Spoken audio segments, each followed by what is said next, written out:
प्रभु का कोटि कोटि धन्यवाद। प्रभु आज एक फिर संध्या का समय दिया है और हम प्रभु का धन्यवाद देते हैं कि उन्होंने हमें सुरक्षित रखा है। और हम आप लोग को प्रभु यीशु मसीह के पवित्र मीठे नाम से सबको मसीह नमस्कार करते हैं। और ये हमें पता है कि आप सब लोग कुशल हैं, क्योंकि प्रभु का अनुग्रह आपके जीवन में कार्य करता है। हम वचन देखते हैं, यशाया भविष्यवक्ता की पुस्तक है, उसका 58 अध्याय और उसका 8 पद। यशाया भविष्यवक्ता की पुस्तक उसका 58 अध्याय 8 पद, उसमें लिखा हुआ है, तब तेरा प्रकाश पाँव फटने के समान चमकेगा और तू शीघ्र चंगा हो जाएगा। तेरा धर्म तेरे आगे आगे चलेगा, यहोवा का तेज तेरे पीछे रक्षा करते चलेगा। प्रभु का प्रकाश आशीष मिलेगा। आमीन। इस वचन पर आशीष दे। आमीन।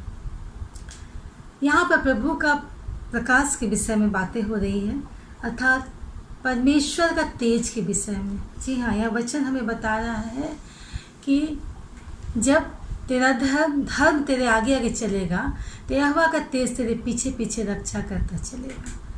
सचमुच में प्रभु का प्रकाश यहाँ पर हमारे जीवन में आशीष के रूप का प्रतीक है।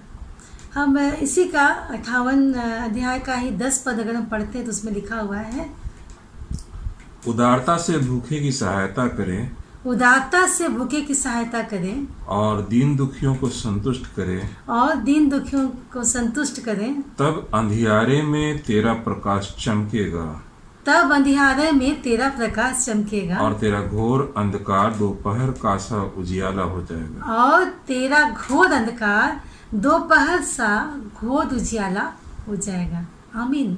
जी हाँ, उदारता से दीन दुखियों की सहायता करना है। जी हाँ, तब तेरा घोर अंधकार दोपहर सा उजियाला हो जाएगा। ये प्रभु का वचन हमें बता रहा, हमारे जीवन में आत्मिक चंगाई, धार्मिकता, संकट से बचाव और हमारे प्रार्थना का उत्तर मिलेगा अगर हम इन बातों के अनुसार चलें, अर्थात हम दीन दुखियों की सहायता करेंगे। तब प्रभु का वचन हमें कहता है कि हमारे जीवन में सचमुच में उजाला चमकेगा और हम आत्मिक चंगाई, धार्मिकता, संकट से बचाव और हमारे प्रार्थना का उत्तर मिलेगा। लेकिन शर्त है, जी हाँ, यहाँ पर एक शर्त है कि हमें अत्याचार और जो भी सांसारिक फालतू की बातों से दूर रहना है। वचन हमें बता रहा है, यहाँ पर वचन स्पष्ट रूप से बता रहे कि हमें जितने प्रकार के अत्याचार हैं और संसारिक बेकार बेवजह की बातें, अर्थात जो हमारे लिए बिल्कुल फालतू बातें हैं, उनसे हमको दूर रहना है और ज़रूरतमंदों की सहायता करना है। तो प्रभु उन्हें आशीष देगा। किस प्रकार का आशीष देगा, ये हम वचन देखते हैं। व्यवस्था विवरण उसका 28 अध्याय उसका 1 से 14 पद में पा रहे, लेकिन हम लोग कुछ पदों को देखेंगे, है ना। उसको हम लोग देखते हैं 7 पद क्या बोलता है हमको। यहोवा ऐसा करेगा कि तेरे शत्रु जो तुझ पर चढ़ाई करेंगे वे तुझसे हार जाएंगे।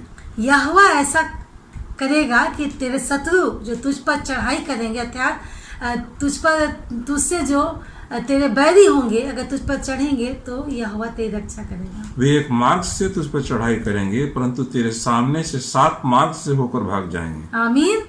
वचन कहता है कि वे एक मार्ग से चढ़ाई करेंगे, पर वो वचन बता रहा है कि वो 7 मार्ग से वो दूर भाग जाएंगे। जी हाँ, अद्भुत वचन प्रभु हमको वचन बता रहा है। और क्या बोल रहा है प्रभु, यही दीन दुखियों की सहायता और हमारे जीवन में सारे फालतू की जो बातें हैं, संसारिक बातें, अत्याचार की बातें, उसको त्यागने के विषय में कहता है। यहाँ पर अगर 28 का ही हम अगर उसका अगर हम 2 पद को पढ़ते हैं तो उसमें क्या बोलता है परमेश्वर का वचन। कहता है 28 अध्याय का ही इसका 2 पद हमें क्या बोलता है, फिर अपने परमेश्वर यहोवा के सुनने के कारण ये सब आशीर्वाद तुझ पर पूरे होंगे। वचन बोलता है कि फिर ये सब परमेश्वर की जो वाणी है, ये हम बताती है कि सब कुछ परमेश्वर के अगर हम वचन को सुनते हैं, मानते हैं, ये सारी आशीषें हमारे जीवन में आएंगी। अद्भुत बातें हैं परमेश्वर के वचन में। अगर हम 12 और 13 पद को पढ़ेंगे तो हमको वचन क्या बोलता है? यहोवा तेरे लिए अपने आकाश रूपी उत्तम भंडार को खोलकर तेरी भूमि पर समय पर मेघ बरसाया करेगा। आमीन। और तेरे सारे कामों पर आशीष देगा। आमीन। और तू बहुतेरी जातियों को उधार देगा, परंतु आमीन। किसी से तुझे उधार लेना न पड़ेगा। आमीन। कितनी अद्भुत बातें हैं ना। परमेश्वर का वचन क्या कह रहा है कि हम किसी से उधार नहीं ले सकते, हम किसी को दे सकते हैं। अद्भुत प्रभु की आशीष है। हाँ, आगे। और यहोवा तुझको पूंछ नहीं किंतु सिर ही ठहराएगा। आमीन। और तू नीचे नहीं परंतु ऊपर ही रहेगा। आमीन। यदि परमेश्वर यहोवा की आज्ञाएं जो मैं आज तुझको सुनाता हूँ, आमीन, तू उनके मानने में मन लगाकर चौकसी करे। आमीन। सचमुच में ना प्रभु का वचन क्या बोल रहा है कि प्रभु ने हमें, आपको और हमको पूछने पर सिर बनाया है। अद्भुत परमेश्वर का वचन है। जी हाँ, और ये सब के साथ एक शर्त जुड़ी हुई है।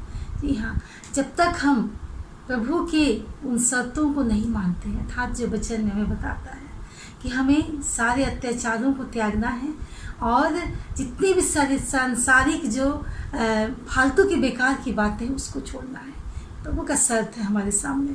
जी हाँ, ऐसा करने से परमेश्वर इतने अद्भुत आशीषों को हमारे जीवन में दिया है। जी हाँ, यह वह ऐसा करेगा कि तेरे शत्रु जो तुझ पर एक मार्ग से चढ़ाई करेंगे और वो 7 मार्ग से भागेंगे।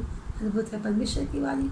ये सारी आशीषें यहोवा परमेश्वर हमारे और आपके जीवन में एक झरने के समान, जो कभी नहीं खत्म होने वाली, जो सोते हैं उसके समान परमेश्वर हमें आशीषों को देगा। आज हमें परमेश्वर का वचन हमें ये बता रहा है कि ये वचन जो कुछ हमारे लिए पढ़ा गया, हम लोग जो कुछ अभी सीखे, इसमें एक ही बात हम देखते हैं कि परमेश्वर की वायदा है। उस वायदा के मुताबिक, जी हाँ, इन सारे आशीषों के पीछे एक शर्त जुड़ा हुआ है। अगर हम परमेश्वर के अनुसार अगर हम अपने जीवन को व्यतीत करते, तभी ये बातें हमारे जीवन में होंगी। तो आइए आज हम प्रभु के उस शर्त के बारे में हम सोचें, विचारें और उसको हम मानने को तैयार हो, क्योंकि ये उत्तम आशीषें हमारे जीवन में प्रभु ने दिया आज के दिन में। धन्यवाद करते प्रभु जी सुंदर वचन के लिए। धन्यवाद के साथ आइए प्रार्थना करें।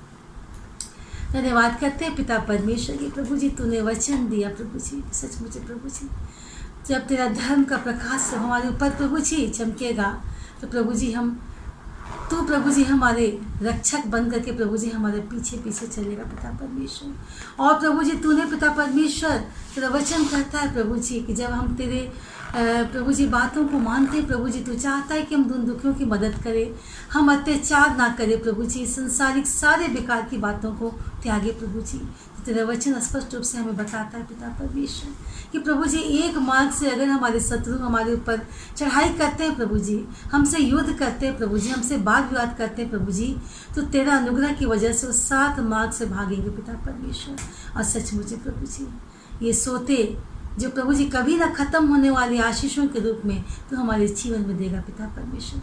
हाँ प्रभु, इसके साथ एक शर्त है प्रभु जी, उस शर्त को प्रभु जी आज हम माने प्रभु जी, और अपने लिए प्रभु जी हम एक उत्तम और उत्तम आशीषों को अपने जीवन में लाने पाए पिता परमेश्वर। धन्यवाद करते जितने लोग जुड़े हैं प्रभु जी हमारे संग, जितने लोग देख रहे हैं, देखने वाले हैं, उनके जीवन में प्रभु जी इस उत्तम आशीषों को दे पिता परमेश्वर, ताकि उनका जीवन हर प्रकार की संसारिक बातों से परे हो करके प्रभु जी तेरी इस आत्मिक की बातों में बढ़ने पाए पिता परमेश्वर। धन्यवाद करते प्रभु जी कि तूने हमें प्रार्थना को सुना। प्रार्थना हमारे प्रभु के नाम से, आमीन आमीन।